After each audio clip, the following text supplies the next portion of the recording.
hottest topic in America right now is the worst Ebola outbreak in history has come to the United States, which we actually knew eventually would happen. But I gotta say, I was surprised because a man who arrived from Liberia is under quarantine right now in Dallas.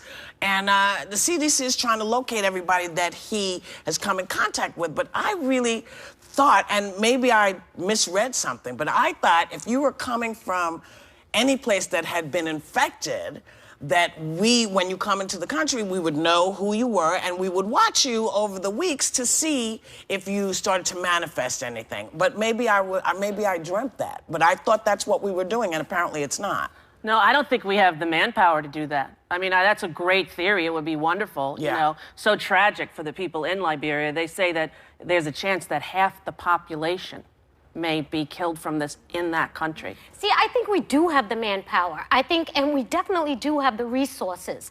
The problem here that I'm concerned about is the health resources over there. Yeah. It's severely lacking. And, you know, when there was an issue in Rwanda and everybody came together and NASCAR racer Jeff Gordon came and put $1 million of his own, people are now paying attention to that issue now. Who was it? Bill Gates. Bill Gates. Yeah. Yeah, that guy. Yeah.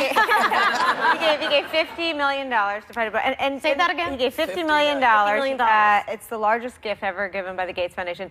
President Obama has dedicated a ton of resources. We've got $175 million. The U.S. federal government, we have $500 million in assistance coming from our military. So America, we were talking before about how when someone anywhere in the world sneezes, it's America that says Gesundheit. So I think we are doing a lot. I think that what makes this disease so deadly in Liberia and in West Africa is that there is not access to the drugs. Ebola is curable. And I'm still haunted by the movie Outbreak when Dustin Hoffman had on the whole spacesuit, and I was like, oh God, get him the serum, because the whole, they were all in the tents, so terrifying. But actually, if that were to happen here now, Dustin Hoffman and all his people would live because we have the drugs here. What's wrong there is that culturally people are being treated like outcasts. They leave the sick out in the street. The sick can be healed, they can be cured. They're dying of dysentery. They're not dying of Ebola. And they don't have the hospital staff. They don't have the hospitals. Period. It's not even about staff. I mean, this is a part of the world where access to health care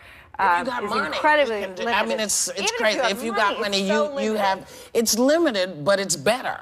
Well, and the biggest but the biggest issue right now is, people have to know how this all works, and so, Richard Besser, who is usually ABC's doctor of choice to talk about these things, he's over in West Africa right now. When he comes back, which will be very soon, we want him to come and explain to us exactly what's going on, because it's nice to see the guy saying, we are definitely going to make sure this doesn't happen, and blah, blah.